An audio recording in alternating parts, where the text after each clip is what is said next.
Very good morning to you. Welcome to the Morning Brief right here on Channels Television. I'm Jeffrey Uzam, and of course, it's a very second day in the week and the third. Is it third? Oh, it's the third. It's the third. I try to calculate. I'm losing track of all of this.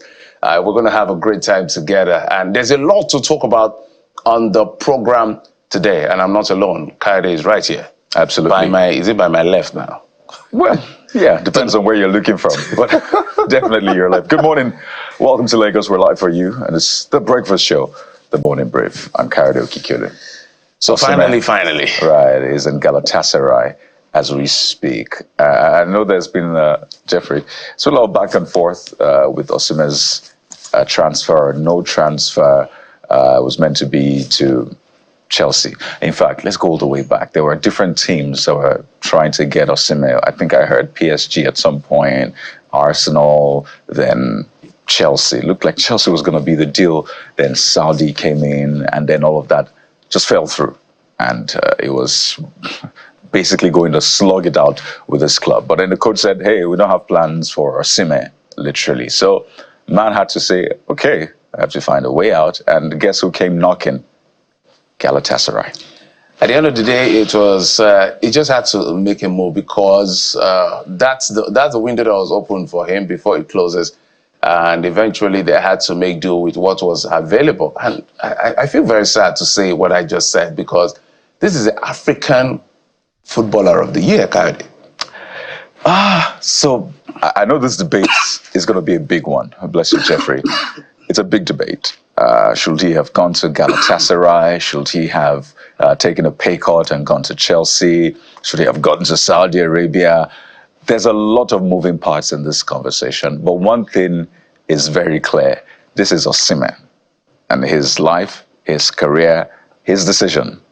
I need to start from that point. So we can all go back and forth with the emotions and say, no, he should have gone to Real Madrid. How can he? But at the end of the day, when the chips are down, this is an individual, Victor Osimhen. His career, his life, his family, his decisions, and he will be the one to live with whatever decision he makes. He will be the one to decide. In fact, he's the only one that plays on that pitch at the end of the day, right? He's the only one. He knows what he's going through. So all of the debate can go on, whether or not he tanked, he dropped, whether or not this was beneath him, whatever. But this is his choice to make. And whether you like it or not, Galatasaray is a football club. They have great players. And hey, great. How many Nigerians knew Napoli, Jeffrey, before Osimhen went to Napoli? Well, Napoli is a big club, if you ask me. How many Nigerians really knew Napoli? Like, oh, let's watch Napoli. Let's support Napoli. I don't know how many Nigerians knew Napoli, but at the end of the day, the Scudetto, at the end of the day, he was able to win it after 33 years. And we're super excited that he was able to achieve that, which is one of the things that gave him the African Footballer of the Year. And if you know Osimhen pretty well, he's as passionate as anything. So when he's happy, he's passionate. When he's sad, he's passionate. Everything about him is passionate. That's why you saw him when that incident happened between him and former Super Eagles coach Finidi George. It went all out because he's that intense. Although people said, look, you just have to calm down. You're young and all of those. But finally, at the end of the day, it's about him, as Kayode has said, so that he needs to make out of this the best he can, whether it's in Galatasaray, it's in anywhere else. But people are saying this will either act as a motivator or this will be the beginning of anticlimax for him. But it's all in his court to make do of what is available to him right now. So, Osimhen, we're rooting for you. We wish you the very best in this your journey. And there are so many factors that played out. Some we can't say on television and all of that. But at the end of the day, it's about you and how you move on from here. Someone had even said moving on to Al Hilal or any of the Saudi club would have been an early retirement. So staying around Europe and all of these places, let's see how it plays out for him. Whether or not he can begin to make inroads into bigger spaces as far as world football is concerned. Because when you win the African Player of the Year, there are two things you're gunning for. It's either you want to consolidate by winning more of being an African Player of the Year, or you want to win the Ballon d'Or. Only one African has been able to do that. Former President George Weah of Liberia. No African has been able to win the Ballon d'Or. So let's hope that Osimhen and his generation will be able to reverse all of that. But as it is right now, he just needs to make do what is available and carve out a niche or bigger niche because he's a big player. Let's not even go there. So I know a lot of Nigerians are potting now to Galatasaray. They're trying to buy the jerseys. As always, Nigerians will support Yeah, theirs. we have to support. We have to. I'm not a big fan of Galatasaray, but because of Osimhen, we have to support. We have to. After all, Cristiano Ronaldo went to Saudi League, and for the first time, Saudi League really had the kind of attention for one man. The league had the kind of attention it deserves. Should I say deserves, or he wants to have, that he intends to have, that he invested in. So now we have a lot of big players heading to Saudi. Like, look, where are you? I'm going to Saudi. Where are you? I'm going to Saudi. Yeah. So it just takes one man to make a difference. But Galatasaray is a big club. They played in Euros. They played in all kinds of competition within that region. So hey, let's hope for the best for Osimhen. There you have it. You should have seen how the fans welcomed him at the airport. So, I mean, you go to where you're loved naturally. So if that's where the love is coming from, if that's where the support is coming from, all the best. But let's talk about Nigeria, Jeffrey. So what is it about Nigeria that we've not talked about? So much. So much. And I think it's fair to unpack what we have on the show this morning. Okay. So I guess that's where you're going. So there's a lot to talk about in Nigeria. Like, there are pages of things to talk about. Let's tell you the ones we'll focus on this morning. Days is now turning to weeks, to possible months. The queues still persist, snaking down highways, as you can see, with citizens lining up to get petrol for either mobility or power for their homes or businesses. An unacceptable new normal, as the NNPCL tactically, yesterday or so, acknowledges its inadequacies. What drastic measure do we need now to reverse this embarrassing tide?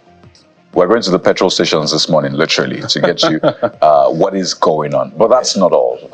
We're big on sports in Nigeria. It's not just football, the whole gamut. And right now, our Paralympians are doing at least better. And this is not comparing.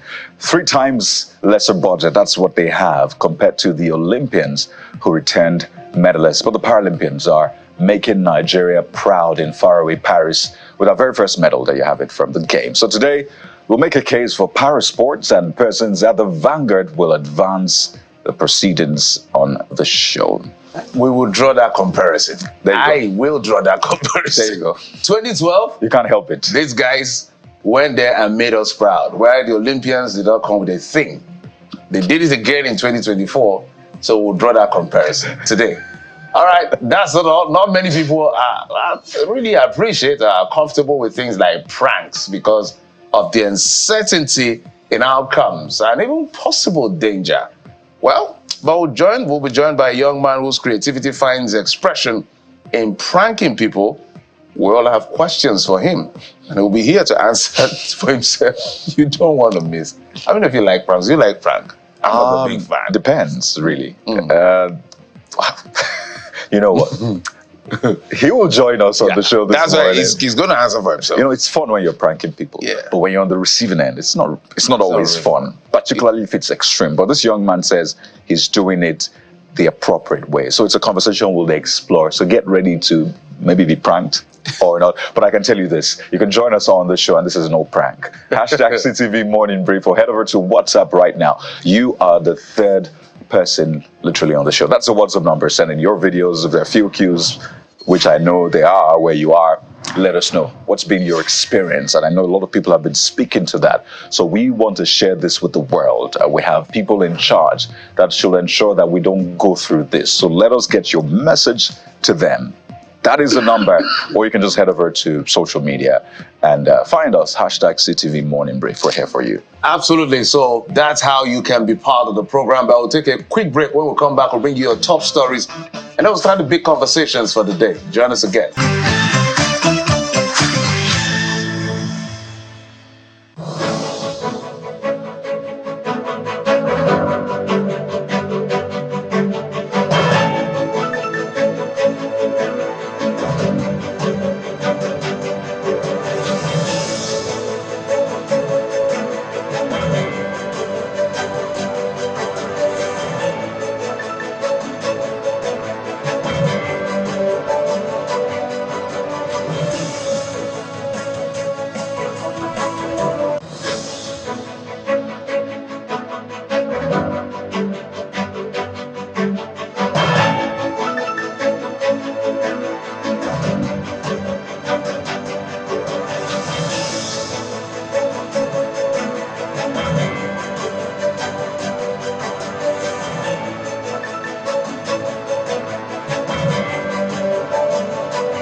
Well, top on the brief this morning is Justice Emeka Nwite of the Federal High Court in Abuja remanding 10 end-bad governance protesters in prison.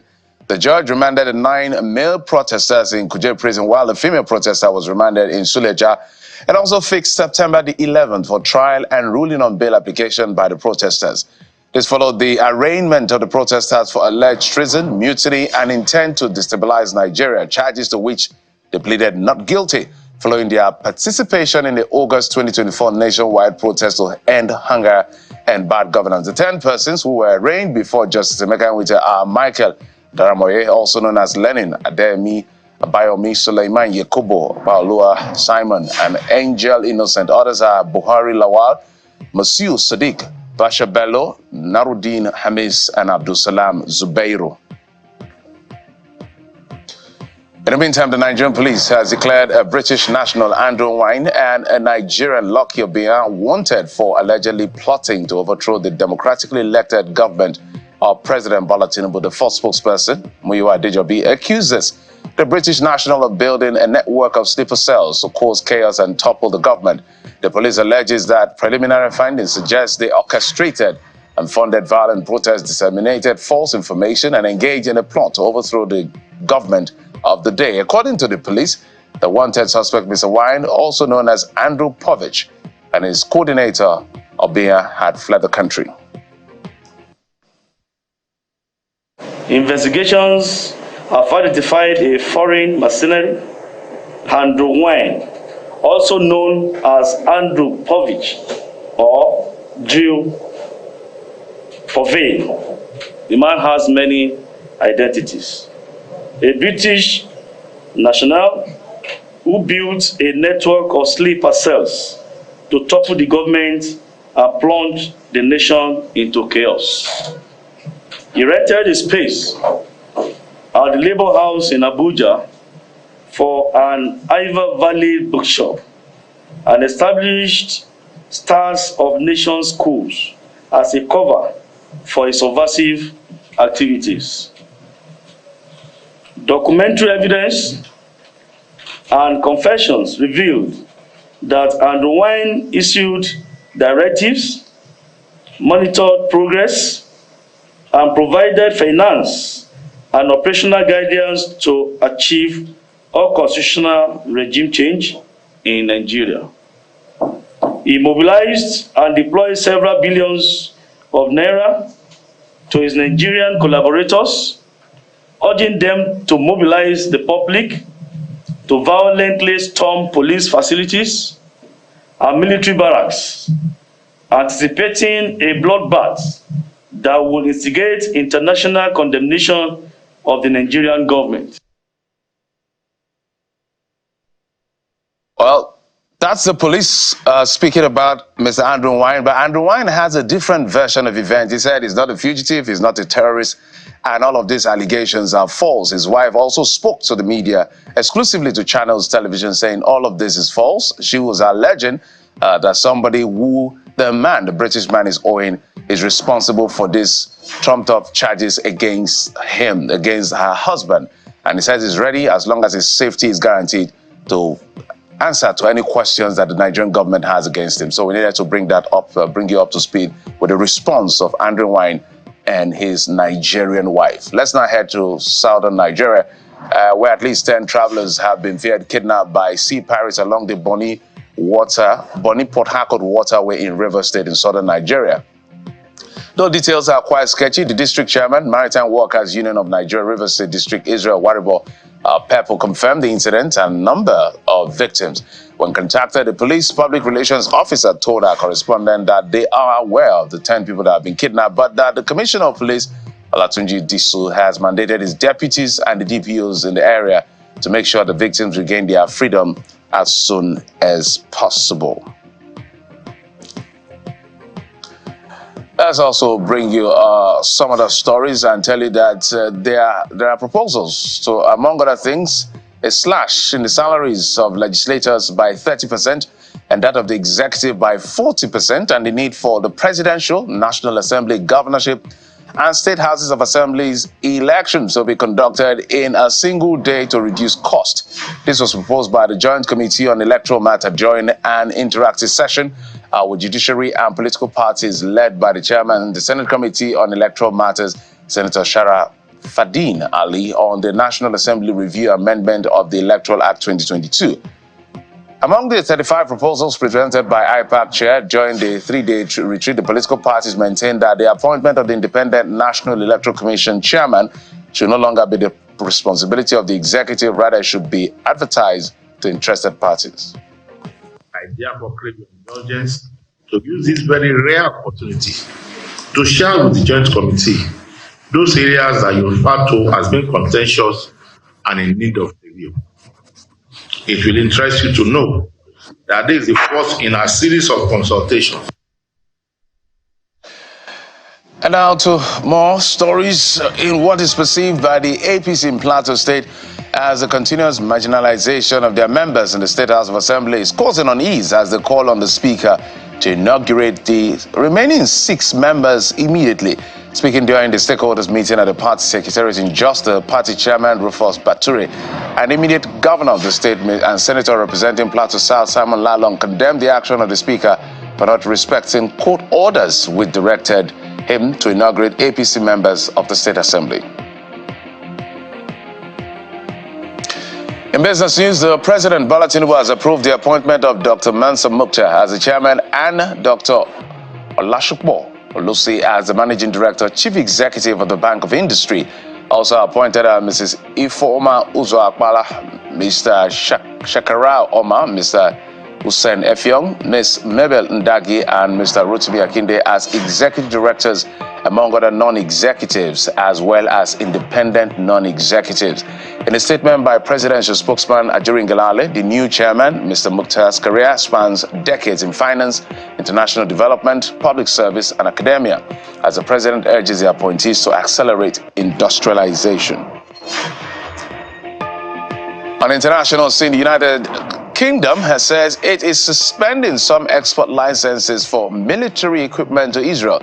And that's coming from the Foreign Secretary David Lamont, who believes that there is clear risk that items exported to Israel might be used in violation of international humanitarian law. It says around 30 to 500 or 350 licenses have been suspended, but he emphasizes it is not an arms embargo. Israel's defense minister Gallant says he is deeply disheartened by the decision, while Foreign Minister Israel Katz says it sends a problematic signal to Hamas. And in sports news, Nigerian striker Victor Osimhen is heading to Turkey after Galatasaray reached an agreement with Italian side Napoli to sign an African Footballer of the Year on a season-long loan before the Turkish transfer window closes. The Nigerian forward, who has been informed for Napoli, is now the subject of a potential loan move to the Istanbul-based club. And after a fallout with the club following a failed transfer to Saudi and Chelsea on transfer deadline day, football journalist Gianluca Di Marzio reported negotiations were quite underway, making all of this possible. And so Osimhen should be heading, or is already there, in Galatasaray. Well, we talked about this at the beginning of the show. We wish Osimhen the very best. But those are the stories we've been tracking for you in the last 24 hours. It's going to form part of our conversation for the day. Kayode joins me now to bring us up to speed with some of the things you've been talking about on X, former Twitter. Absolutely. Big talking points this morning. Well, let's start with politics. The news was awash over the weekend up until yesterday. A statement made by the Minister of the FCT and former Governor of Rivers State, Nyesom Wike, about the political situation in his party, saying that if anybody interferes in the politics of Rivers State, then he will throw fire to their states. Well, he said he spoke in a political context, but of course this has generated a lot of debate. In fact, we spoke to a former DSS official about the MO when it comes to issues like that, because people have been saying the DSS should invite him and question him for such statements. But he says that, well, they have a way of doing things, if at all they will wade into that. So what does the PDP have to say about this, Jeffrey? We understand that the People's Democratic Party, PDP, sent a letter to Minister Wike, requesting him to appear for, they have two committees they set up. Yeah. disciplinary committee and reconciliation. Yeah. And they should be having their next meeting this month after the elections in Edo. Right. So with what is considered inflammatory statement made by Nyesom Wike over the weekend, they are saying, okay, maybe we'll start with you. Come and answer questions as to what you did, what you were trying to say. Interesting days ahead, really. So he's meant to appear before that disciplinary committee regarding the allegations of anti-party activities and sabotage, essentially. So it's not just about that statement, it's about a lot of other things. But what did Nigerians say? There are lots of them that need to answer questions about it. There was enough anti-party activity to go around in the PDP in the last election. You wonder what is going on in the PDP. Is it an annex of the APC, particularly what we've seen? But let's see what you're saying. And we start with this comment from Kingsley Monday. It says, hope the PDP will do the needful. We'll find out what the needful means.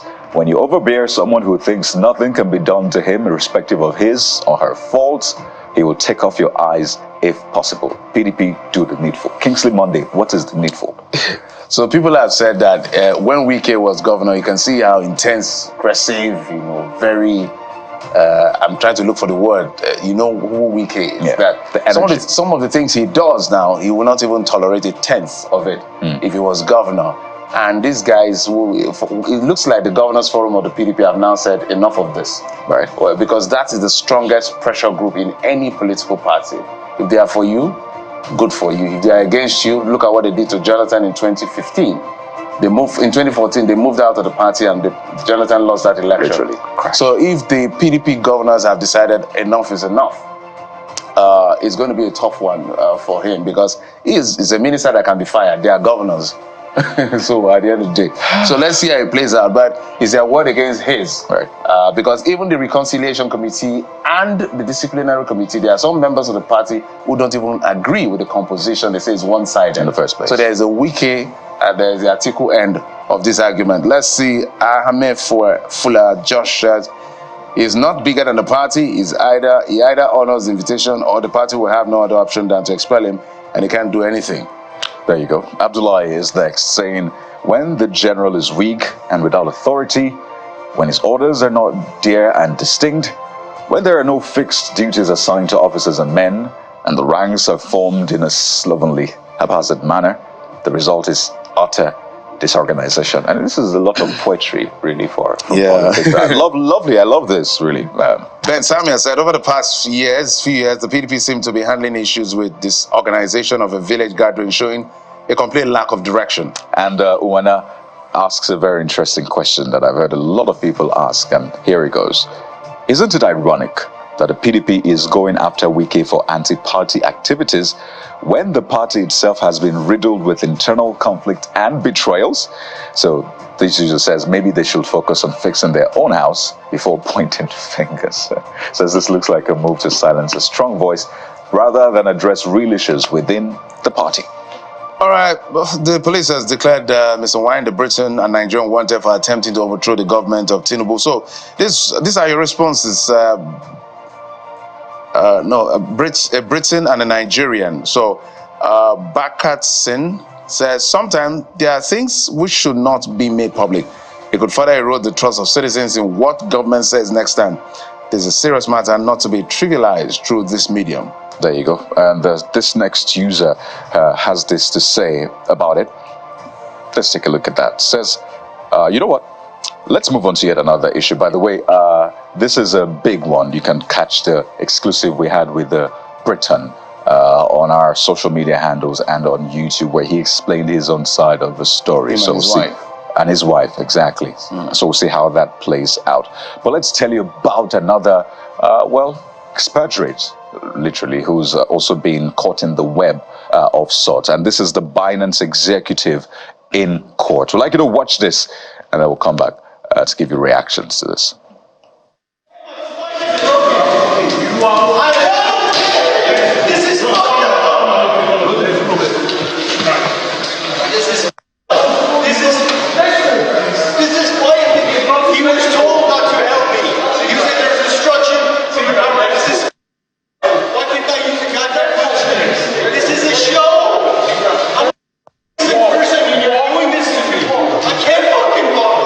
My spine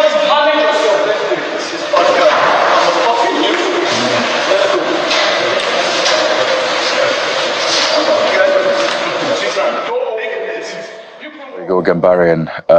Well, trying to get help, it would seem, from the correctional service official, and he says, no, you can walk by yourself. The background to this is there had been concerns about Gambarian's health. Well, the correctional service came out a few days to say he's in good health. Right. So maybe this is a backdrop. He was using the crutches and was trying to get help from the correctional service official, who then said, no, you can walk yourself. Looks like you're healthy. So it's a back and forth. His word against the correctional services word. I think both of them know the full story, but from public perception, they feel that if he needs help, give him help. Right. But we don't know whether he's pretending or he's really limping for real. Whatever exchange happened here, both of them know the best, but people are just feeling like this should be. So this is what Olumide Phillips says: humanity should always come first in our post of assignment. There you go. And Mr. Yago Guang John says, is it in their work ethic not to help inmates or what?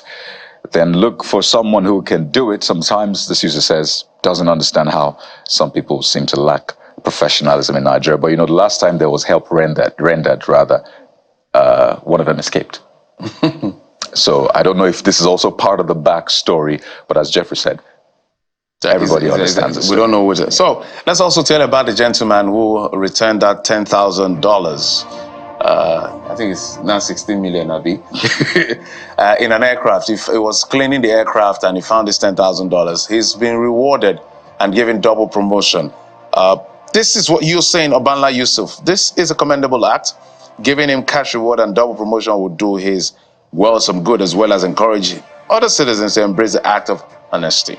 There you go. His name, Dan Kode, by the way. It was at the Aminu Kano International Airport in Kano where he found that money. And this next user says a good name is better than riches, and that's why we're saying his name. I won't be surprised if from here onwards, all his locked doors that were filled with testimonies will start unlocking. Amen to that. I love that. Okay, one more before we let you. Eniola Bolaji wins the first Paralympics medal for Nigeria. You know, some of us are big advocates for these people. Yeah. They have 3 billion and they're already giving us medals a few days into the Olympics. So congratulations to her. This is your, let's read some of your responses. I seek truth 007, that's your handle. A historic moment for Africa. Eniola Bolaji has become the first African to win a Paralympic medal in badminton. Her resilience and determination inspires us all. Great one. Fantastic. We're all rooting for you, Eniola. And this next user is Kuti, K-U-T-I, says, there you go, Nigeria is on the board. Time to keep winning. Let this moment carry on to other athletes as inspiration. It's a bronze medal, but I tell you this, after the experience during Olympics, even if it was the Earth medal, Nigerians will celebrate. So that's why we're big on this. Congratulations, guys. We're super excited. So keep those medals coming. We'll be here to celebrate you. And that's part of what we were talking about today on the program, a Parasports, how we can boost that sport and make sure to get us more medals at international tournaments like the Olympics. But we'll come back. That will be towards the end of the show. But for now, we'll take a quick break and come back to our very first conversation. Join us again. It's on petrol, by the way, so stay with us.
We're starting right where a lot of Nigerians are right now, or at least what they're thinking about, and that's petrol. The queues are getting longer, filling stations still shut.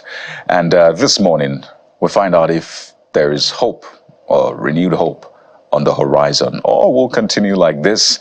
We have joining us on the program Mr. Billy Gillis-Harry, who's the national president of Petron. Petron is the Petroleum Retail Outlet Owners Association of Nigeria. Good morning, Mr. Gillis-Harry. Welcome to the Morning Brief. Yeah, good morning. Good morning. Well, just to break it down for Nigerians, a good number of filling stations you want to buy petrol from are members of Petron. So this is at the heart of this conversation. That's why we're speaking with Mr. Gillis-Harry. So let me start from the big one, the elephant in the room. Right after the NNPC Limited admitted to being in debt, cash traps, whatever term we want to use for it, over $6 billion owed suppliers. What a lot of people thought was, oh my goodness, this is going to make the already bad situation even worse. So I'd like you to speak to us right after that admittance, which you probably knew already because you're very big in that sector. Is that making the situation worse or better? Well, first of all, it's a great effort, I think, by NNPC to come out, communicate as clearly as they have done. And this is what we have advised, several times, a long time ago, that anything that needs to be done in this sector should be transparently communicated. So that way, people don't guess and get it done. For us, as retail outlet owners, it's a situation that has given us, a concern to also look inwards and see what additional solutions we can bring. It shouldn't be a debt now. It is information that we can work with to be able to look out for other solutions out of the box. So it's going to be a tough one because NNPC is the only organization today that have access to,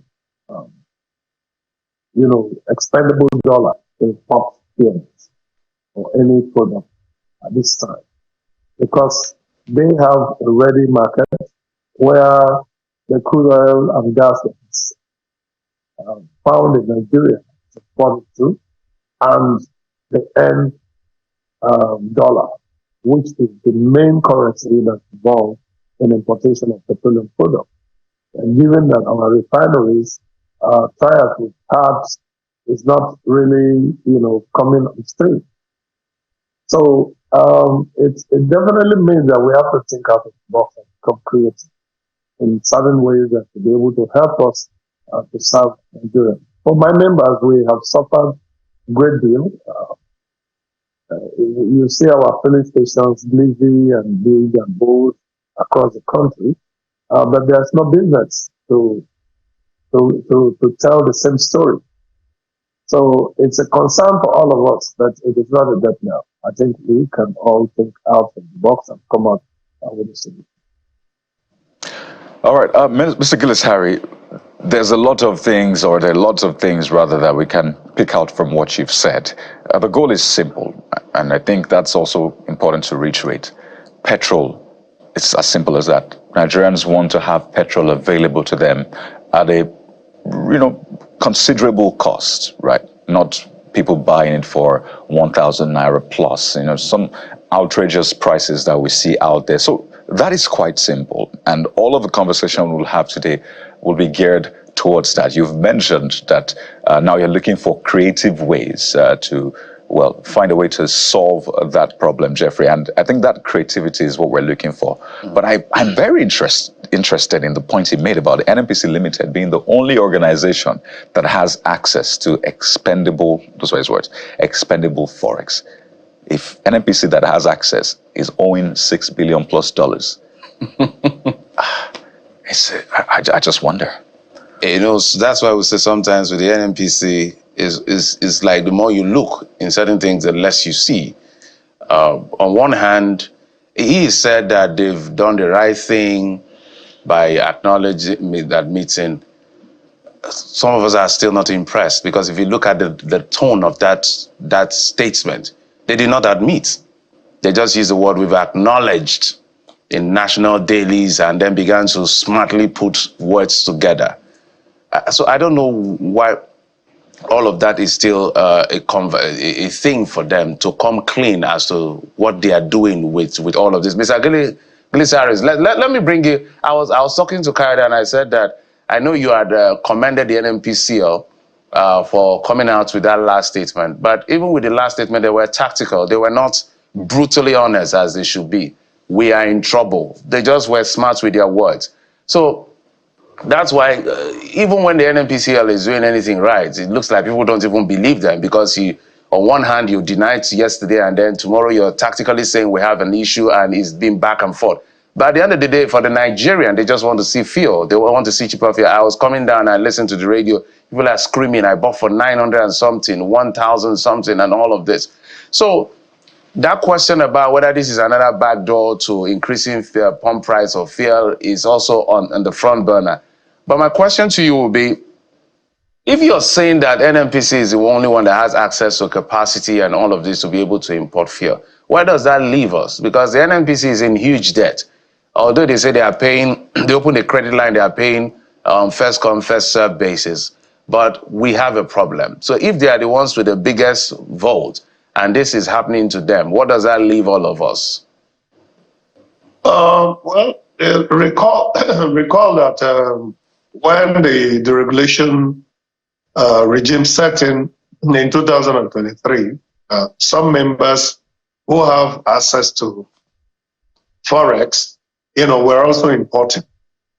And of course, the reason why they stopped was you cannot land products, maybe within the range of $1 per liter, and then you are trying to sell it for about 30 cents or 50 cents. So there could be business arrangements with refineries and owners, of trading companies that could also come to the rescue. So Nigeria is such a very big country and very creative, and I know that a lot of Nigerians are already working the numbers and working different ways on how that can be, including Petron.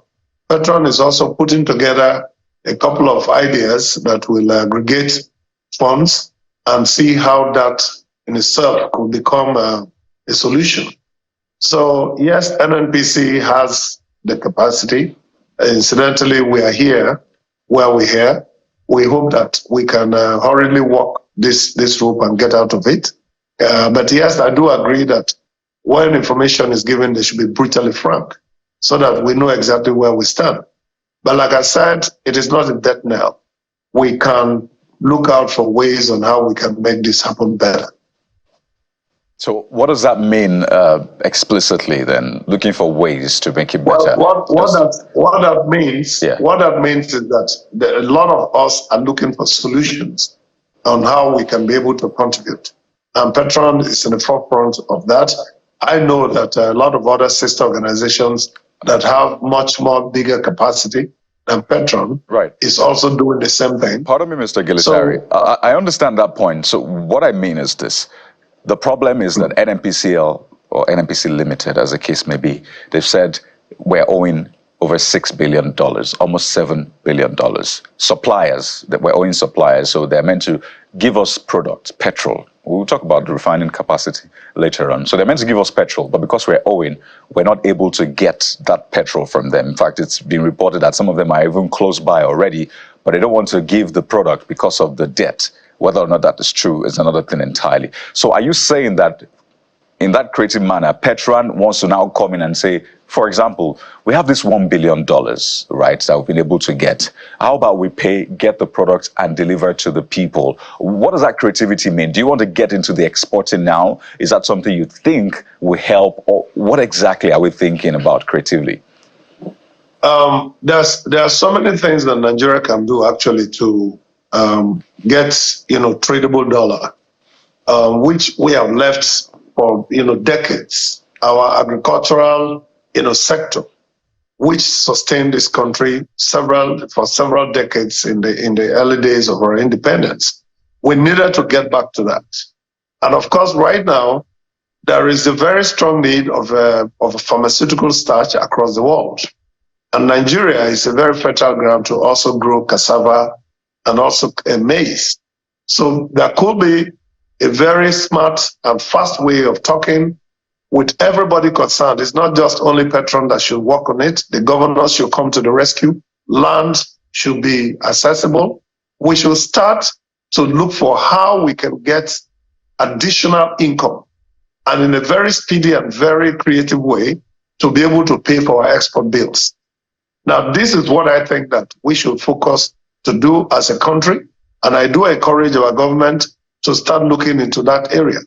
For Petron, we are already ahead of the game. We are already talking to some of these trading companies to be able to see how we can aggregate Naira in Nigeria in exchange for their imports into us. So that also will work. We will still need quite a lot of approvals to get that done.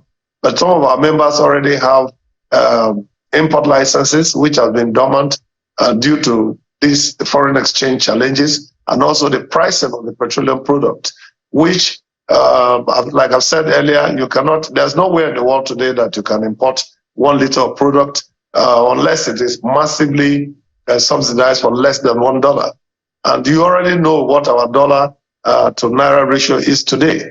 That is not going to be what will be very, very encouraging for any trader to bring in product for, say, $1 and then sell for less. It must have to make profit to be able to pay for the cost of money and also be able to restock. So that's what we are thinking, to do as an association. As a matter of fact, that is why I'm also out to look for how this solution could be, made to become a reality. All right, Mr. Harris, let's look at the things we have now, the stock we have now. How long do you think it can take us? Well, I'm unable to comment on that because we have the NMDPRO that is saddled with that responsibility, and I think they should be able to clarify to Nigerians what stock we have and what. But I'm aware, as late as Saturday, that there is possibility, for NMPC to supply product to us to take onward to every part of the country. And that is why we keep encouraging NNPC to do more. It's not like, to my knowledge, it's not like they are sitting with their arms crossed. They are all thinking and racing and trying to get solutions to this problem. All we say is that let this solution be faster and let the suffering of Nigerians, be lesser. Because PMS clearly has been demonstrated as a very critical input into how our economy works daily, from generation of power to mobility to simple things like even hairdressing. So we need to make sure that we have product available. So let's also speak to the issue of pricing. Maybe you can help us explain as to why the variation and the high cost. Is it because of the scarcity, or because, like Ipman would say, they are buying it at premium because NMPC, before you get to log and pay, it takes months and all the logistics issues they have. So maybe you can help Nigerians understand why the pricing is the way it is at the moment. Because when you listen to people, that is one of their pain points. Besides scarcity, another one is that pain point of high cost of petroleum product like PMS. Okay, Kyle, let me just make it very simple. You are trying to buy water. There is no water in your bowl, and you're going to go out to get a water merchant of any description to bring water to you. And this gentleman or lady has to walk miles to bring the water. Will the price of the water you got just from your 1 mile radius be the same as the one you get from 10 miles? The answer certainly is no. That is what is happening. The cost of bringing petroleum product from one location, not just only buying a premium, as our sister organization has said, but also the fact that there is so much involved in bringing that product, and sometimes you are just, bringing in as little as 5,000 liters, 10,000 liters, to be able to keep your business afloat and maybe pay your overheads. So it's so difficult to explain how that works. But the fact is, for Petron members, we insist that wherever you get your product, please let us know that this is what it has taken for you. Because if we do not have any, that is why our 3P solution has been very helpful to us. It helps our members to be able to be transparent. And that's why we can beat our chest and defend our members if they sold products for as high as 800 or 900 naira. Somebody who is selling product at 900 naira and is just making a profit of 50 naira per liter. Then you just think about it. How is he going to restock? So that also is part of the patriotic service that we're bringing, at least whatever it is. Because if you look at the dark side of it, is somebody manages to get 10 liters of that product, and then he goes around either in front of a filling station, which is illegal. We have called the security agencies to help us to send all those kind of activities out of our retail outlet areas. And then they're selling it for 14,000 naira for a 10-liter jerry can. So you can see that the stress and the mindset that most of our members have to make sure that there is genuine petroleum product, and also for your information, some of those 10 liters you buy may not be completely PMS. And that's why we discourage, members of the public from patronizing those jerry can, sales of any kind, so that we can focus exactly on what should be able to assist us in growing the economy. If our vehicles break down intermittently, that also becomes a stress point for us as a nation. So the issue of price is just that we are struggling to get the product from one location to the other. And it's very difficult and complex to explain here in 1 minute. Well, sometimes you can't blame Nigerians. This is what they have access to that they will buy. If they've gone to filling stations, they're short, or the queues are kilometers long, they just might buy from those who are selling in jerry cans because they need to move. And as you said, petrol is very vital to our existence, quite literally. But if I got you correctly, you said by Saturday, the NNPC Limited is expected to give products. That's in about 4 days' time. As of last Saturday, I'm aware that they were frantically making sure that we have access, to some of the products that they have. And this is why we are very tolerant and very supportive, because we are aware that NNPC is not folding their hands and not doing something. They are really, really working, to our knowledge, and we consistently try to interface with them, which is a much better, relationship that's established, as opposed to when we do not even know what exactly is the challenge. So sometimes we sympathize with them also for this situation. We've been shouted that you are selling product as 590, 690. Who is bleeding? Somebody is bleeding, and eventually the chickens are coming to roost, because we need to tell exactly what's going on. We cannot play politics with everything. So Nigerians should prepare for a price hike, for the price hike. Well, for me, what I will creatively encourage Nigerians is that let us try to buy petroleum product at the price that the market forces will determine. However, we are fully aware that there is subsidies in different kinds of products across the world, and oil and gas is a natural blessing for Nigerians. So naturally, expecting subsidy to come out, to be paid for that is very right. But I would like to, look at what are the advantages of just only subsidizing PMS. When we have health challenges, we have education challenges, we have transportation challenges, we need to be able to improve our rail lines. So many things that comes to mind, that much money will do.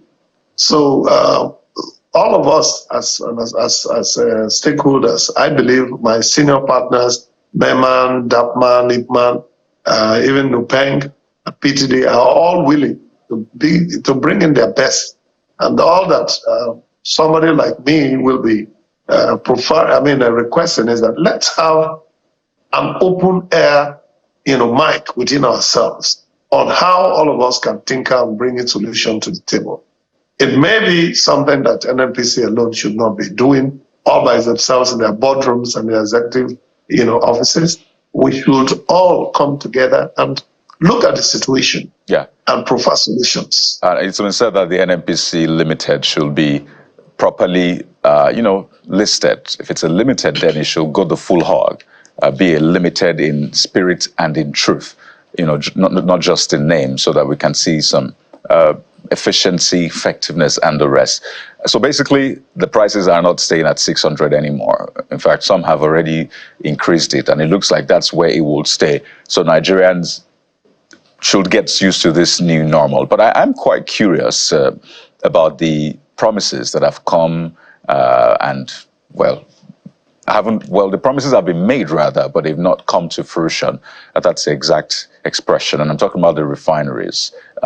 Do you hear any chatter? I know the NNPC Limited had spoken about Port Harcourt refinery, saying September is the day, or the month at least, Dangote refinery at the same time.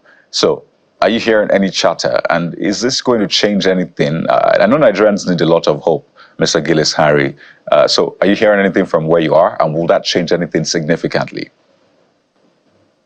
Well, to my knowledge, I know, and I do give credit to the president and his team, that the refineries are given the best attention. At least Port Harcourt is giving very, very frantic and focused attention to make sure that the refinery is coming in stream. And I am very certain, of what I saw and what I know, that the refinery is ready and it should go, active. So, of course, we were vindicated when the NNPC top hierarchy came out and said that the refinery was going to go on stream in September.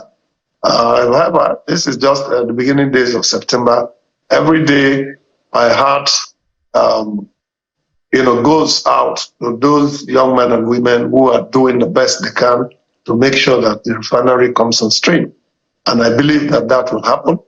We're also aware that a lot of discussions are going on with Dangote receiving crude oil and paying for them in Nigerian naira. You recall that Petron started a conversation several years ago that the local refinery should receive crude oil in Nigerian naira.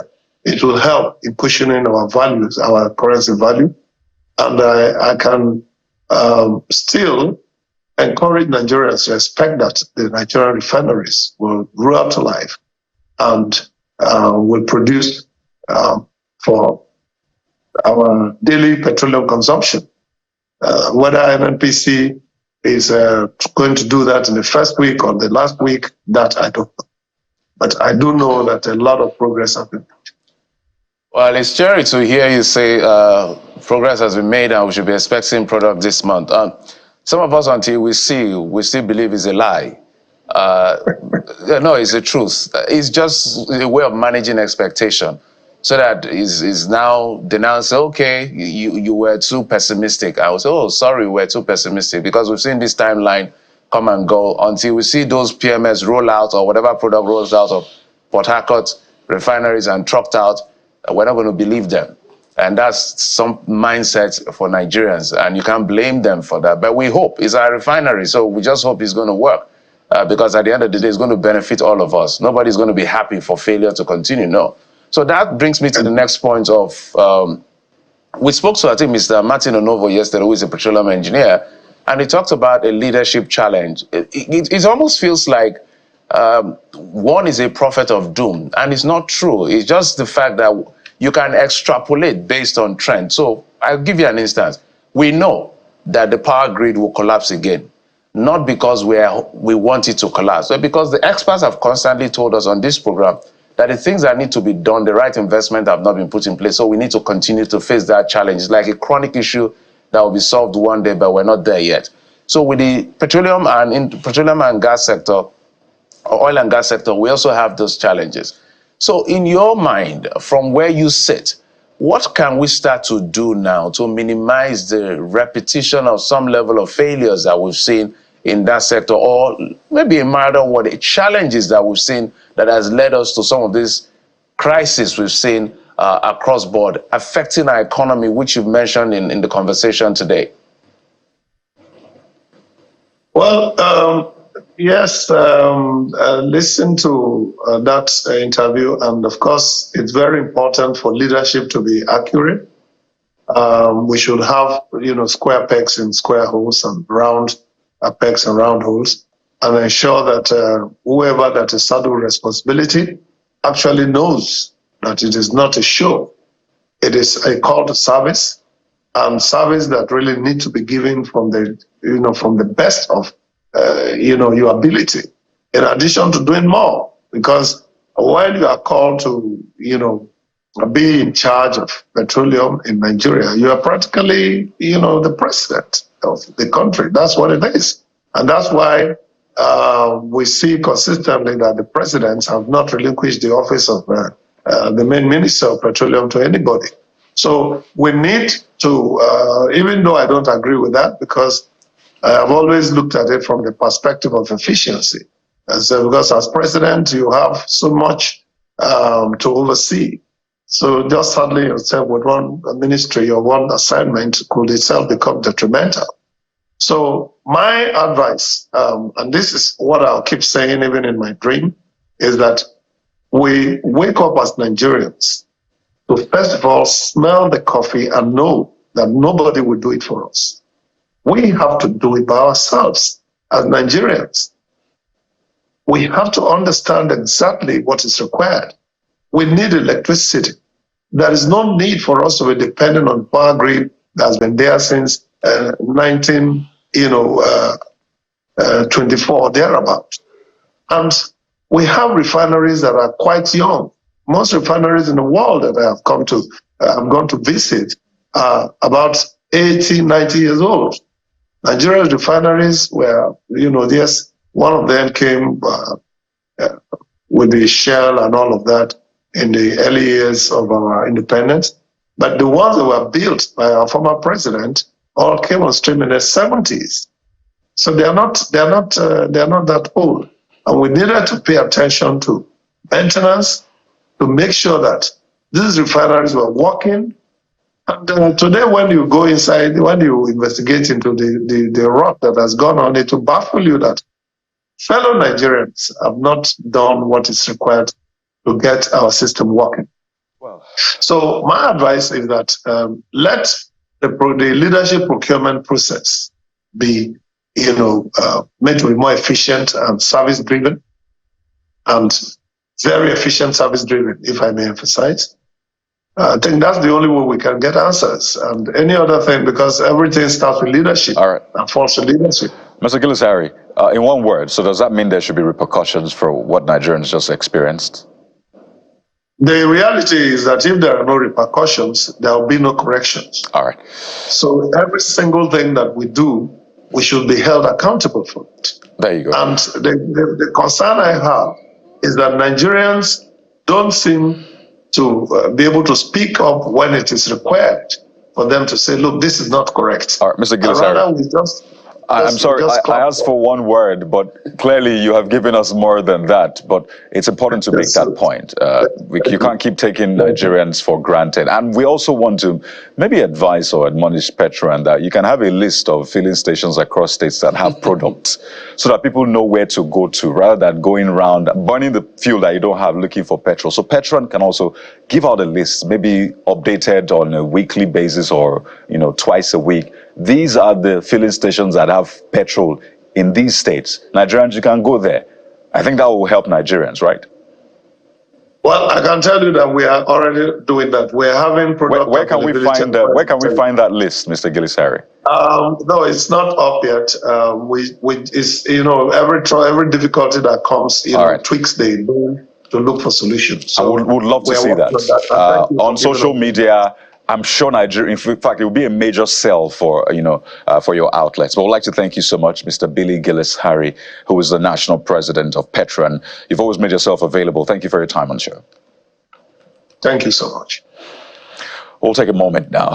While the fuel scarcity persists, we do hope that we begin to think creatively and then there will be repercussions. But we'll turn our attention to some people who are making Nigeria proud. We need some cheery news amidst some of these challenges, and you want to find out who they are. That's in a moment. Stay with us.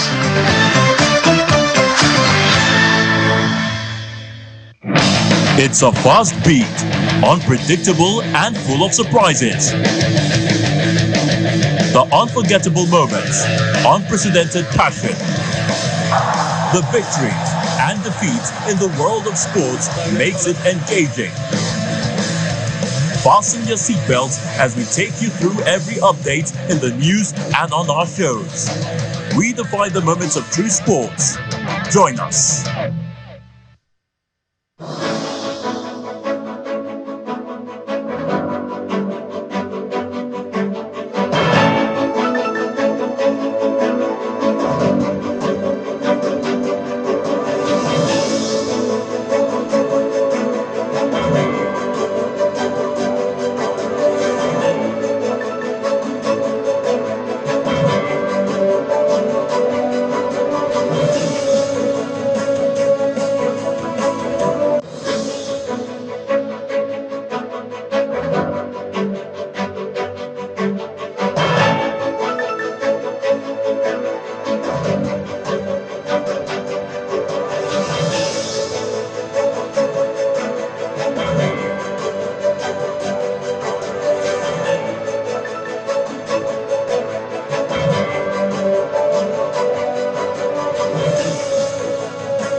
All right, this is a segment where we talk about parasports. Parasports is basically these guys that are representing us in the Paralympics, and they have already gotten us a bronze medal in badminton, the first African, I think, that has done that. Of course, the first Nigerian, and we're super, super proud of these gentlemen and ladies who always go, despite whatever shortfall there is, they have inadequacies, they experience, the lack of support they get sometimes. They're just motivated by all of this to make sure Nigeria is on the map. So for the first time in Paris this year of the Olympics, we have a Nigerian on the podium. We waited with bated breath for the Olympians and couldn't even get anyone close to the water. But this time, we've got a medal. So that's why we're here to talk about them and their challenges and what they need the community, what I mean is the Nigerian state and all of us to do to better reposition the sport. So for context, monies are being earmarked for every Olympics. So this particular Olympics, the federal government earmarked about 9 billion naira. Sorry, 11 billion naira. So 11 or 12 billion naira. 9 billion, 8 point something, 9 billion was for the Olympians. And then Paralympians got about 3 billion naira to execute that sport. Well, the Olympians went. We were not fortunate, just like in 2012, we couldn't get any medal. And we're saying, look, these Paralympians, just do your best and take this embarrassment off our face. And finally, they are doing it for us. So, Kaede, you know, I'm a big advocate for these guys. I will continue to make a case for them. I made a case for them in 2012. That time we spent about 4 billion, if I remember correctly. And we didn't get anything. And these guys went there and they just made us proud.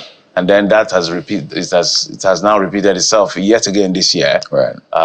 And they're already giving us, even if this is all we get, at least it's better than nothing. It is. But we're not hoping that this is all we get. We're hoping to get more and more medals because we're used to them getting us from, what do you call it now? Weightlifting and all of that. Yes, and I think it's very important to state that they had just plus 20 para-athletes going for the Barely Paralympics, while the Olympics team had plus 80. So do the math. Obviously, there's more returns on plus 20 compared to plus 80. We'll still talk about the different games, definitely, but I think it's important to bring in our guests on this conversation, Jeffrey. All right, so let's bring in our guests on this particular conversation. Captain, Lagos State Wheelchair Basketball Team Education Officer, Lagos State Government, Michael Omoyele. He will be joining us pretty soon. But para-soccer player John Somonu joins us first on the program. Mr. Somonu, thank you so much for coming on the program. Good morning. Thank you so much. I can see you all smile, so even if you're trying to hold back the smile, but it's okay to smile because you guys are making us proud, and that's why we're all here for you to make a case. Tell us how it feels now that at least we waited and we've gotten at least one medal. Your initial reaction to that medal and what this means to Paralympians? Well, my initial reaction would be very, very exciting because going by what we put in terms of training before coming so far, and also going by what is available, facilities that is available compared to our other counterparts in the other world, and we've been able to go there to, start off with on this good notes. Because I remember then our other able athletes spent some days and there was not. But here we are. We in about how many days we were able to pull the medal, and we know that before the end of the whole tournament, we'll be having more medals. So it's an exciting news. It's something that is encouraging, that at least we are not disappointed. So tell us about the mindset and the mentality of Paralympians, because most of the time the people that get the media attention are Olympians, but you guys, despite not so much, you still do your best to get these things out. Tell us about how you process to make sure to say, look, whatever happens with the Olympians, those of us who are Paralympians, we will make our voices heard and we'll make our faces seen at that international stage. Well, our mindset has always been, let me use myself as an example, as an individual. My mindset has always been that what the able person can do, I can do it. In fact, even do more, irrespective of my, my physical condition. I can go out there and become the best that I want to become. So this has been a daily, a daily challenge for us, living in a society whereby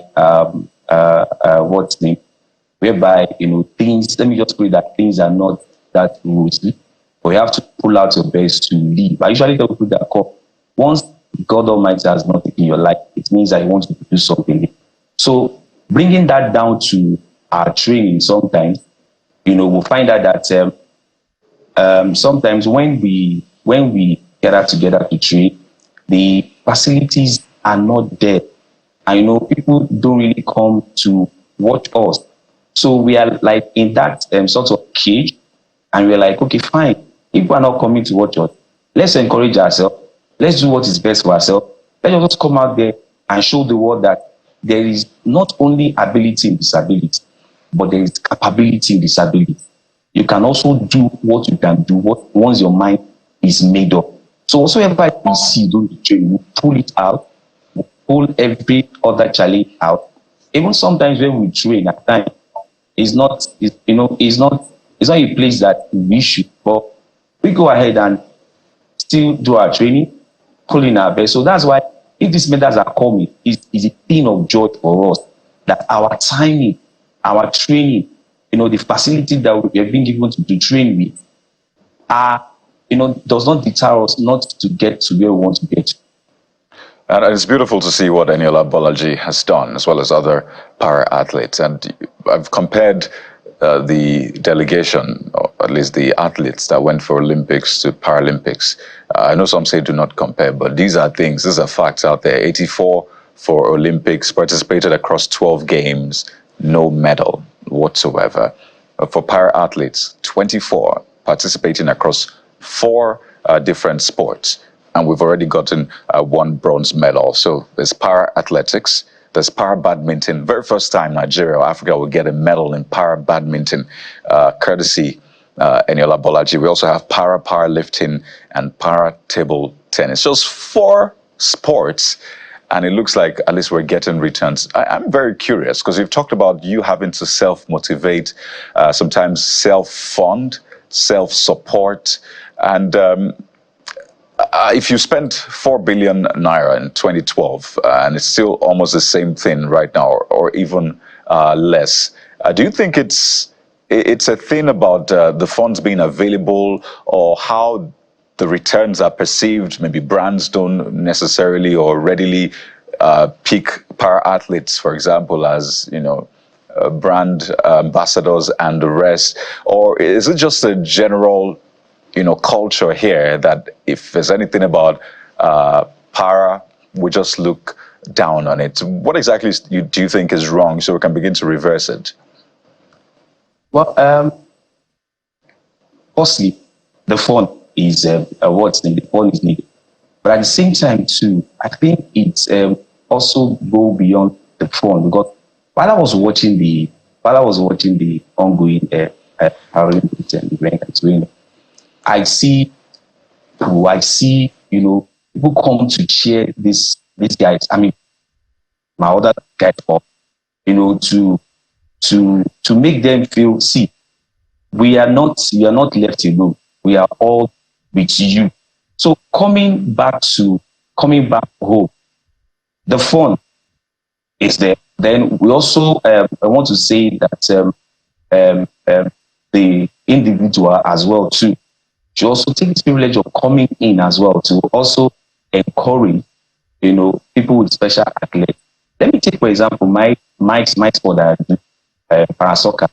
We have one of our mentors, one of our matrons, the person of loss.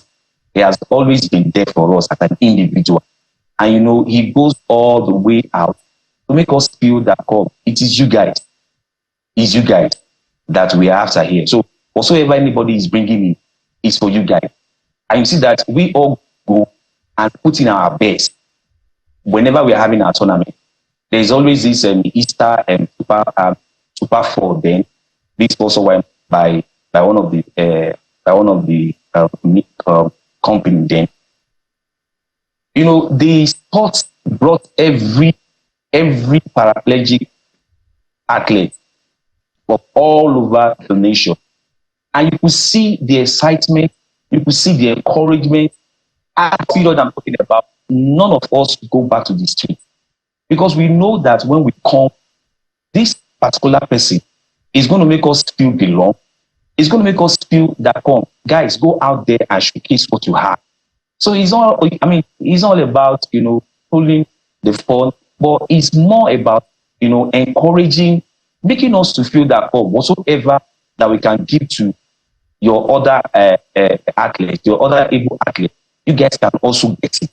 And not only that, it shouldn't be that when tournaments are coming up, what happened after tournament? What happened after tournament? Like, I'll still refer to my sport. Our matron, in person of Osimhen, has made it possible for some of us, you know, to be gainfully employed. I am speaking to you now. I work with him as the account person. You know, there are some of us that also have these skills that need to be engaged, so that when this time of tournaments are coming up, we'll be able to, you know, put in our bed, because we've been able to take off some things aside the fact that it's only annual sport. Right. But during after annual sport, what happened? So it's a matter of encouraging, pulling out the best out of us. So, I mean, the challenge with persons with disabilities is probably deeper than just sports here in Nigeria, and even across board. Yeah. You know, you go to buildings, sometimes you don't see parking for persons with disabilities. There are no ramps. It's not accessible for persons with disabilities, as though those organizations were saying, we're not expecting you to come here, okay? Do not come here. And that is a challenge that is deeply rooted. You know, and something that we need to fix. But I think sometimes what helps is for people to understand your story, know that you're human. You're very much human. In fact, in some instances, more human than some other people. So my question to you, and I'm getting a bit personal here, is to find out about your personal story. You're a para soccer player, but there's a story behind why you now play para soccer. And I think that's something that you can share that can maybe empower, motivate people who are yet to catch up and say, well, this is someone like me. Well, my story, I'll try and see how I can put it together. But my story is that of a guy that wants to live a normal life, you know, and discovering himself that there are some parts of his body that he cannot use, which, you know, some of his mates are using, and his mate, it seems as if that part of the body is more important to, you know, to go far in life. But what can you also do that can also make you not to be lesser when you are within your mate? So I thought to myself that I think God has given me something that is more valuable and a bigger asset, and that's my mindset. That's my mindset. I've been able to grow my mindset over time while I was growing up. Because I also discovered that while I was growing up, that everybody that are able, because I move around with my friends that are able. I think I'm the only one that is physically challenged in my society that then, you know, I move around with them. So everyone wants me to move at the pace that they're moving, not minding that, you know, this guy can't use his leg. But I discovered that all the time I'm always at the back. And that sort of challenged me. I cannot continue to be at the back and people are waiting for me. So I have to try and do something that will make me to be. I'm not trying to compete here, but I have to do something that also try and make my voice to be heard. And that was when I told myself that, guy, you have to make sure that you have a sound mind. And how can you have a sound mind? It's for you to disbelieve some of the things that society is throwing at you. And that's the part that they're making you to feel that you don't have your legs to walk. But at the same time, you have something that can make everybody to see you the way you want them to see you. Now, the first thing I told myself is that, see, is a name that I give myself that others will call me. Fine, I'm physically challenged, but that's not the end of life. That is not where it's going to end. There is more after, you discovering yourself that okay, you can't make use of one or two of the parts. There is more to it. Go ahead there and pull out the best. And as God will have it, God on my side, I've been able to, with the help of parents and some individuals, I've been able to, go out there, achieve what I want to achieve. Even though I'm still fighting for more, to get more out of life, because there is more out of life to wherever you see yourself, to wherever you feel that you are, there is more out of life. So my whole summary is that it is the name that you give yourself that your society call you. So if you want them to look at you as somebody that is a liability to them, they will look at you that way. But if you pull out yourself and tell yourself that, see, come on, guys, I'm an asset to this society. I can contribute positively to this society. I don't really need you to have self-pity, though there is need for that. But your self-pity should be that, how can I improve this guy? How can I make him to come, to that level that all can flow together and not to look at himself less?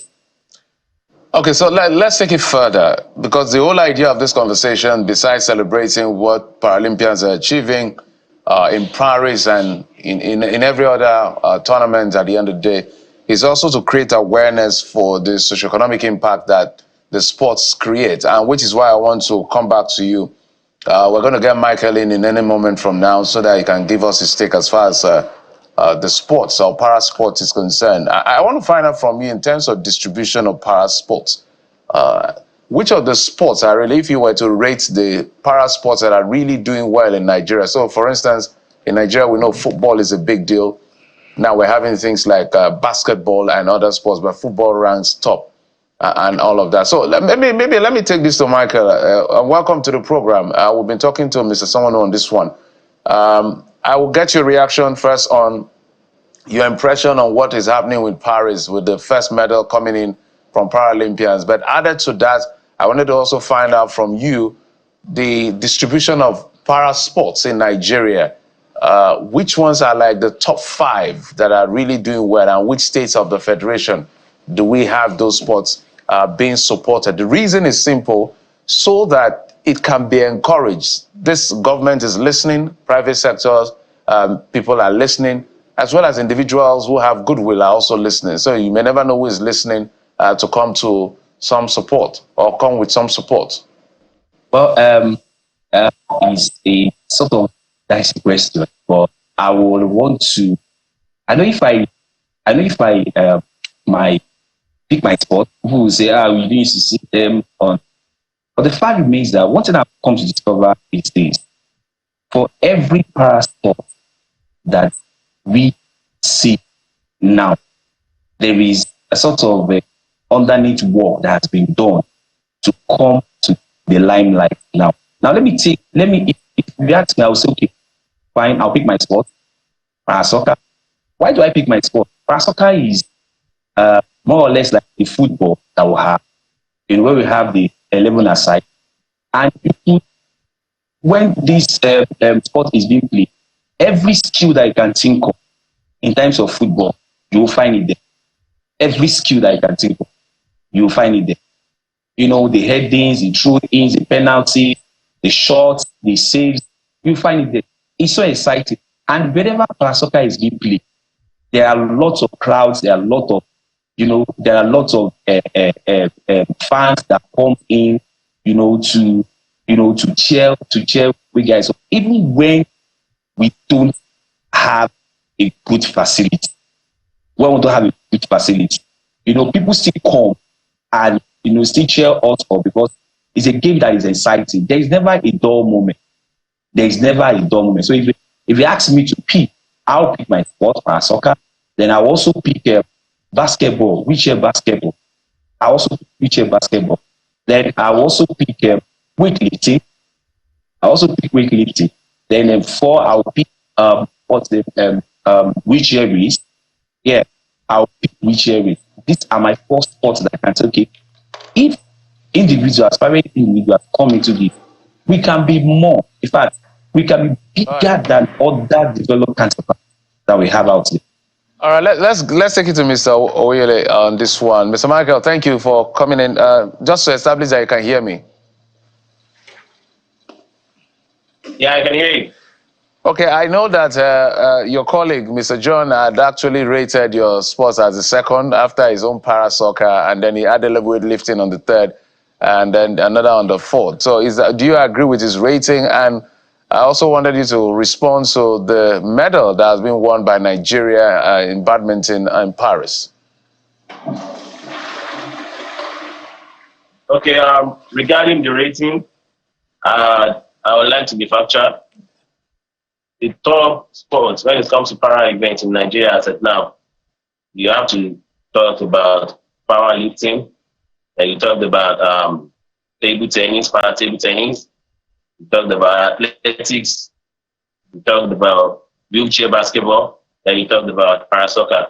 But among those five that I've mentioned, wheelchair basketball is the most exciting one because seeing people with disability playing basketball on wheelchair,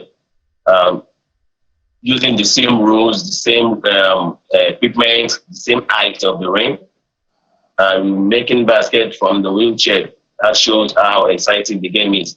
Now, talking about the medals that has begun to roll in from the ongoing Paralympics, we expect nothing less. We expect to see more of it. Our para athletes has always been making the country proud, despite limited attention given to us. But sport, we see sport as our major hope, our major hope for survival. So we put in all our best. We don't see sport as an option. We see it as our major hope for survival, and we put in all our best. And we thank God our best started yielding results, and that is what we are seeing at the ongoing Paralympics.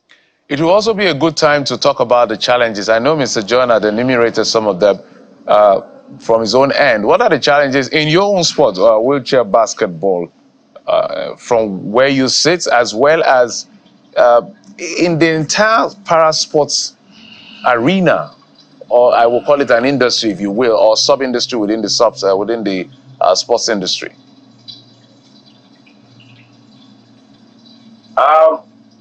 Challenges for my events, because one, just as it is, wheelchair basketball is a team event, just like para soccer, and wheelchair basketball is an expensive event in terms of getting the wheelchairs that we use. It's not the normal wheelchairs that you see on the streets. So the chairs are expensive. Getting them from outside country to Nigeria or to make use of has been a challenge. And because it's a team event, it involves more funding, and that is why if you look at the ongoing Paralympics that is going on, you hardly see the Nigerian participating in the team event, because one of the issues we've been having is funding, because it involves a huge amount of participants, unlike the individual games that you just need to pick 1 or 2 or 5 players. So that has been our major challenges when it comes to wheelchair basketball and the team event. So hopefully I don't want to keep hammering and talking about government. It has shown that when it comes to sports, we need collective input of individuals to make life better for us. So that's where we are. So what level of support are you getting so far from the world? And I actually did ask Mr. John as well. Parasports, or people within the parasports industry really getting the kind of support, at least some basic support, like they should get.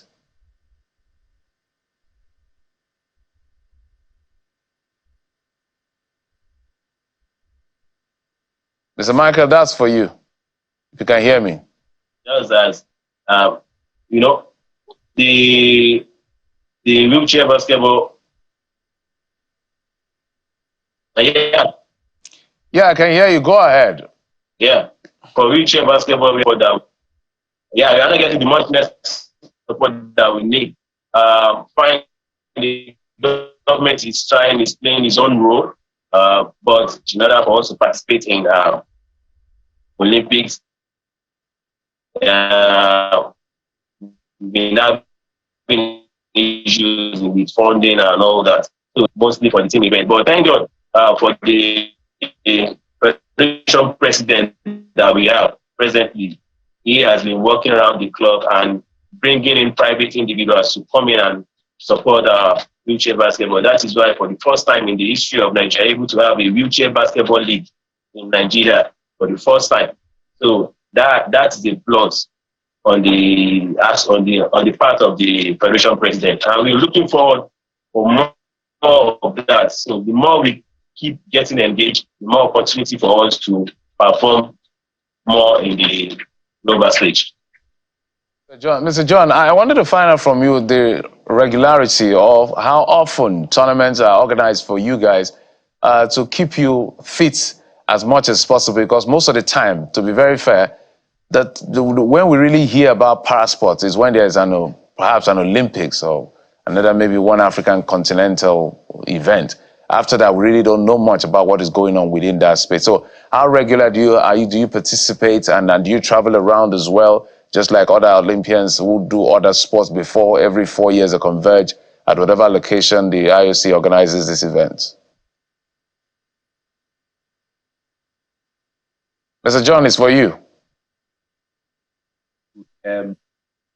Tournament so far has not been that encouraging. Has not been that encouraging.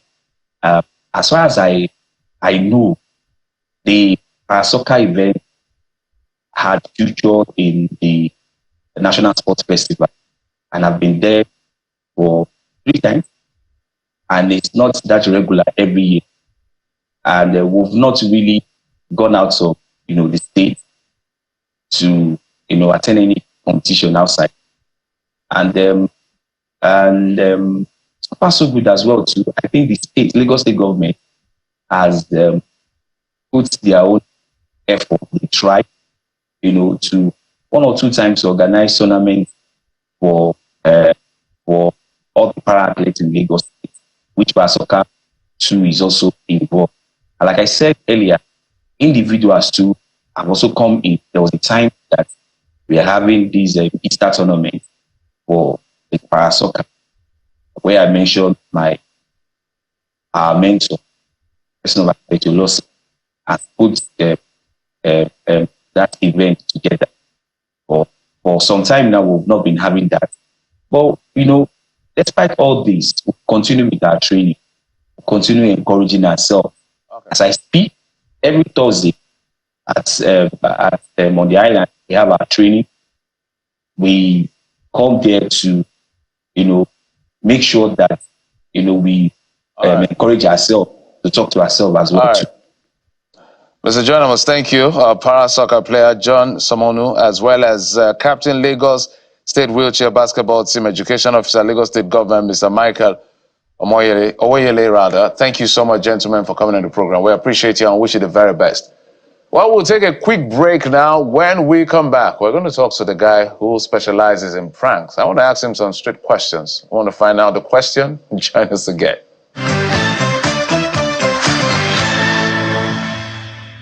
If I count 1 to 3, I don't give me that bread. 1, for me. 1, come again. Give me that bread. 2. Mommy, give me that bread. Hey, Kopa. Yes. Buy food here. Yes. I need to pay. Yes. What do you want to do? Kopa cap. What do you want to do?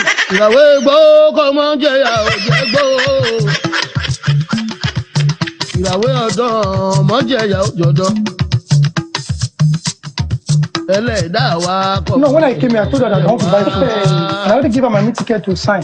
But she said she's not have pen. She says she's not have Bible. Now she's not asking me to come and pay. I'm even supposed to come in the morning.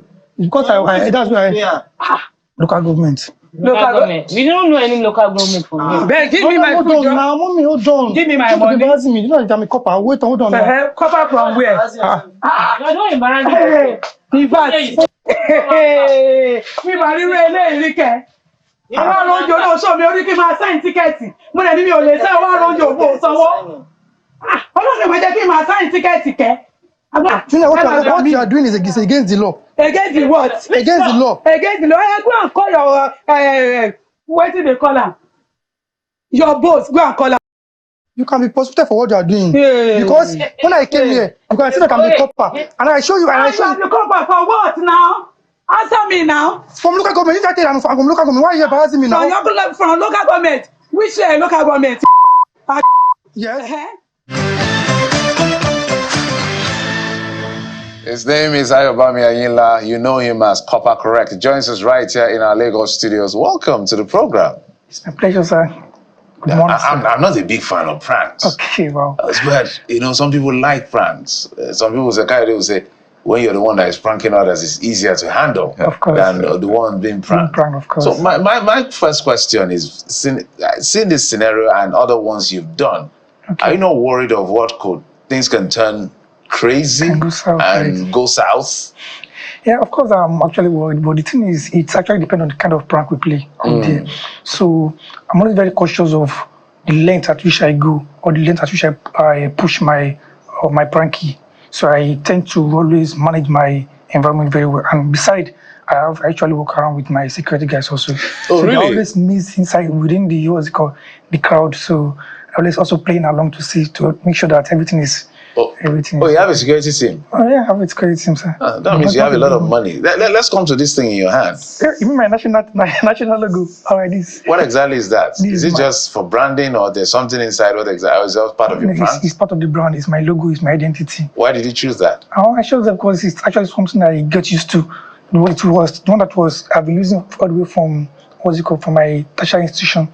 So I kept it with me, so it has always been with me. No, wait. You've been using this? Yes, since I was in the university. How many years ago is that? I think I got it 2016, so it should be over 2016 to this time. It should be over, let's say, 8 years. Over 8 years. Yes. So I don't know if brands that produce this are already looking at you, but I think that's a smart thing for them. Very easy. That's just a straight goal. 8 years, and this is what you've been using. Did you take this to camp as well? Of course I did. Because now that's what you are using to make a living, and it touches at the very heart of the challenge food today. People want to eat, so maybe when they see your cola, they can relate. When they see your pranks as well. Just on the side, before we go on, I have a prank idea for you. Okay, sir. Okay, maybe we'll talk about, but let me just give you the insight. Okay. You can go to a filling station. Okay. And just open the gate. I said there's petrol. I'll bring a copper head. Exactly. So it now comes back to the point you were making about how you go about your work ethically. Okay. So you say you don't go past a certain point. So what are the things you look out for before you go out to prank? Do you do a script? Do you say, okay, this is what I want to prank them about? Do you tell them beforehand? Or do you inform people around? Maybe you don't inform the seller, but you inform the people around the edge, or I want to prank this person. How exactly do you build your set such that it's ethical and it doesn't go, overboard? All right, thank you very much for that question. Like I used to say, it's always good to know what to prank, who to prank, when to prank, and even where to go and do the prank. So I'm always very careful about all those four symbols. So, like the who to prank, always very careful about who actually I want to prank. Let's say, is it the age grade, right? So it's not someone that is too old to go and prank or someone that is too young. So let's consider that part. And if there are too many doubts or boys, so I usually avoid those kind of areas too. So those are things I usually put into consideration. And the way to prank also, I don't prank in places like Lagos or Ajegunle. So I usually avoid those kind of places. So it's always the what's called villages and those places that are not too exposed.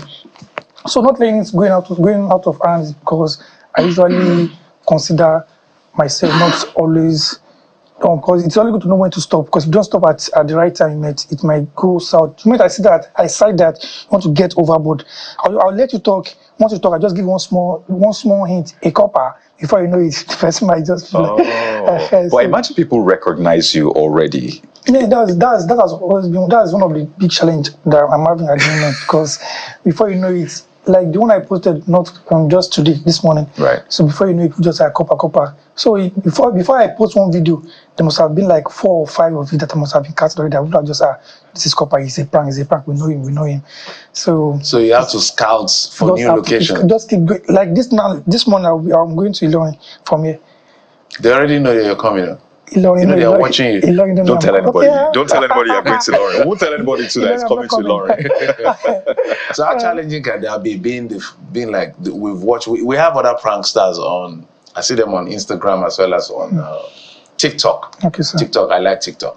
So we see all of them, and sometimes we're like, wow, this almost went the other way. Okay. So being so visible, being now known because of social media, how do you walk around to, make yourself not to be easily identified, and then you can do your thing and get the because I know that when you go out to prank, there's a result you're trying to get. Sure, sir. You're trying to get shock. You're trying to Reaction. get some level of anxiety, some level of high degree of surprise. All of these elements. Yeah. Of course, sir. It happens like I said earlier on. Before every 5, if I shoot five contents, 4 or 3 of it must have been casted out. People that will know me and come into the stage and say, he's a prank. We know him, he's a prankster.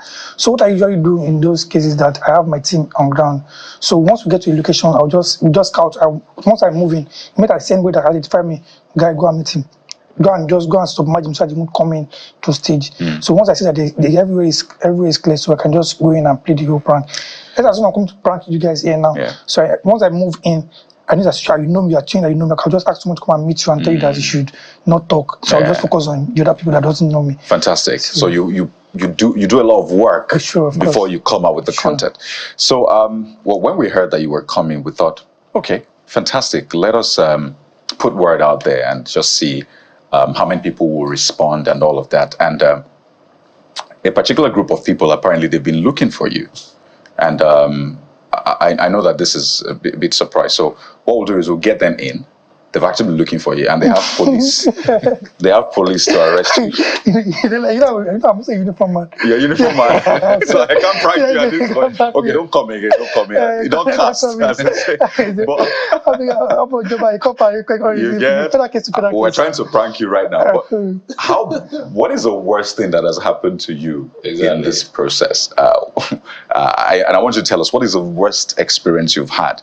Maybe you pranked someone and you were, I don't know, slapped. What is that? Water. What is that experience? You're like, man, you're about to say in me. It seems like you just stop this prank. Exactly. So what is that experience? Let me say it was my prank with Portable. I'm sure you know Portable Zazu. Right. So I went into his restaurant to go and play my kind of prank. So I got some drinks and tell him I bought something else. Let's say I bought alcohol. I told him what I bought is Pepsi. I bought, chicken. I told him what I bought is meat. So before I even went there, there were a lot of stories, issues that everything might go south. I shouldn't try it. But I was just like, let's just give it a try. At least it's human being also. So I went in there. On getting there, it was such a very, very, very tough experience. On getting there, it was around, I was like, wow, today is the due day. So when the whole thing started, he just said, hey, come. So he even invited me. I started questioning him. And before you know it, his boys were even around at my back already. Before I know it, they used to call it Moro. You know what is called Moro? No, but you can tell us what Moro is like a back slap, a very hot one. So I received just one Moro from him, but that was not the first slap I got. That was not the only slap I got. I've got another one anyway. The same day? No, not the same day. I see this one. Sorry, you're not even seeing. So this particular slap, was actually the second one. But the first one I got was from Portable, but this one was even not as tough as that Portable one, because you can imagine the kind of person you meet at that kind of a place and kind of how the slap would look like. So that slap, at least for like 2 days, it was still ringing in my eardrum. So I was like, Portable himself slapped you? Not Portable himself. One of his guys. He just like someone should give me one slap, maybe I'll come back to my sense. So he ordered the slap. Yeah. And they offloaded it. You went to buy food, but you got slapped. So how did you get yourself out of that mess? It was later I told him it was a prank. So the moment I tell people that it is a prank, like let's say 99% of people will always burst into laugh, like wow, can you imagine? So it was the aftermath reaction is always very enticing, always very That keeps you going. So of course, it actually keeps me going. So how did you get into this whole business? There are so many things you could do: singing, dancing, rap, acting. The spectrum of the creative industry is quite wide. But you chose this. This is a dangerous job. Sure. We must say it. Why choose danger? You can't.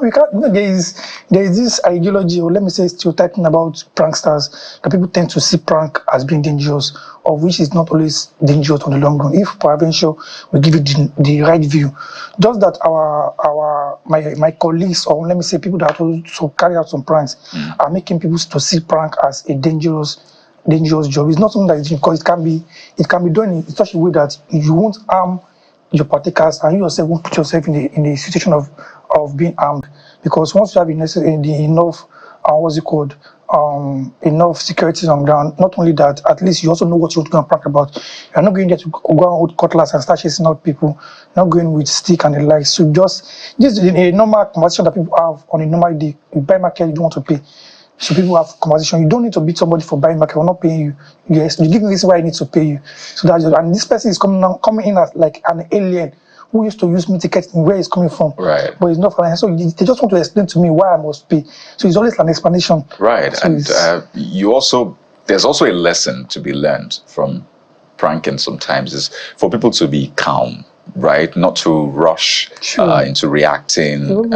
I don't know if that lesson has been taken yet, right? Because essentially what you're preaching on the flip side, maybe you don't know, is that people should not react in a brash manner. Be our brother's keeper. Yes, and just to be calm, the fact that someone is maybe misunderstanding a business agreement or not paying doesn't mean you have to be violent to the person. I don't know if you get what I mean. So it's also a lesson. There was a woman we actually did the prank with him when I traveled to what's it called, Benin State. That's Edo State. Yeah, to do the prank. My fans gave the woman over 500,000 naira for allowing me to go without paying for the food. So there are lots of people like that we've actually appreciated for being kind, for being. So the prank also wants to teach people how to be kind. Let's try to embrace each other, even if you're not from the same tribe or the likes. So let's try to embrace each other and be able to keep us. So it's not always about putting danger in the face of everybody. So it's just always about sharing love and being kind to humanity. So how did a political scientist and international relations experts now? How did you change your direction to this? Okay, let me say, let's say Nigeria happened to me. How? Okay, like I've always wanted to be a lecturer. Oh, really? Yes, sir. So you're doing your MSc at the moment? Yes, I was actually doing my MS, but I actually dropped down to come and face this prank of a thing. I dropped out to come and face the prank. So because on the long run, let's say I don't want to talk about the financial aspect of it, of the schooling, the MSc. So once I couldn't fund it anymore, I had to just find another means because a lot of bills and expenses are already on the way, and I was already doing prank then, so I just have to face one and leave one for the other. So are you planning on going back to the MSc? I wish I could go. What were you studying your masters? University. No, what were you studying? Same course, political science and international relations. Oh, okay. I imagine my lecturers want me back. Like, they want you back, right? And let them give you a scholarship. I think that's something we can also start thinking about in our education sector. There are people like you who are doing well, and I mean, you being in school would be a good one for the school, right? Imagine you putting out content about your school. That's free ad for your school, so it can be a win-win. School can give you scholarship, and then you get to study. But that means that obviously this pays you. Of course. You're getting a lot from this. Not a lot. Let me use the word lot. At least I'm surviving. I'm every Nigerian. Okay, final question. If you had an audience with Nigeria's president or a leader and you were to prank them, is that something you would take? Is that an opportunity you would take to prank any of our leaders? I will. Which of them would you choose? I would have loved to choose the governor of Lagos State here. The governor of Lagos State. You'd like to prank him? Yes. What kind of prank would you give him? Like when I was even coming today, because there was a lot of traffic, so I took bike from from Songota to what's this place called? Agege. So and I remembered how the governor went to stop bike men from taking. So I was like, if this man just stop me like this now, just this one I'm a Kopa. So I just like, you cannot challenge me. Say, okay, what time do you have to take this? I'll just win my new ticket. That's me. So, but I will. We wish you the very, very best. Thank you very much, sir. I know you're doing the best you can to make sure that this creative space is a big space. I'm sure you're monetizing your social media as well. Of course, sir. So you're earning in dollars as well. Yes, of course. Okay, that's why I say it's comfortable. Jeffrey had to go there. Yeah. Okay. We have to talk the money because he has to pay bills. All right, Ayobami Ayinla, aka Kopa. Respect. I almost said Kopa correct. Maybe that's what I said before. Yeah, I think you said that. But Kopa correct. Kopa respect. You are pranking him Kopa then. Kopa respect. Thank you. So, is that your social media handle? Of course, sir. So Kopa respect, they'll find you on social media. The Kopa is Kopa. Okay, And the respect is normal respect. So for ease of pronunciation, why don't we leave it that way, man? Yeah, it's Kopa. You know, Nigerians, I'm always trying to avoid being put in the tight corner because that Kopa, once they see Kopa, you know, like maybe it's this NYS related. So if at least one shot you challenge me now, just like that Kopa is Kopa, King of Prank Africa. Oh, nice. I like that. That's creative. So wish you the best, you and your cooler. All the best. Thank you for coming. Thank you for coming. Pleasure, sir. All right, sir. Okay, and that's it on the program. Well, we're not going to prank you. We can tell you for a fact, we won't prank you. But don't forget that Sunrise Daily is up at the top of the hour. Thank you for watching. I'm Jeffrey Uzomo. Whatever you do, do it responsibly. And don't forget to share some love. I'm Kayode Okikulu. Goodbye.